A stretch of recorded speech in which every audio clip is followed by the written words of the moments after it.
В Чувашии завершился конкурс «Успешная семья Приволжья». За звание самой сплоченной и творческой боролись 14 семей ПФО. Участники рассказывали о своих семьях, регионе и показали свои творческие и интеллектуальные способности. Об итогах конкурса расскажет Дамир Хантимиров. Церемония награждения участников окружного конкурса прошла в зале Чувашской государственной филармонии. Лучших выбирала большая команда жюри. Участники долго готовились к финалу, переживая за каждый подготовленный номер, преодолевая страхи и сомнения.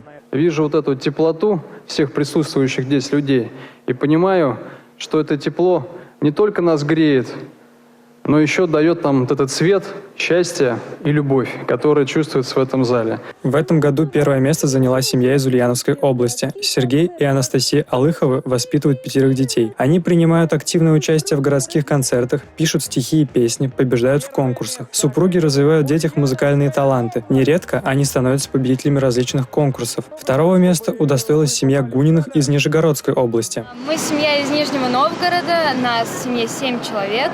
Мы смелая, активная семья, дружная, спортивная, музыкальная. Кто-то из нас закончил музыкальную школу, кто-то еще учится.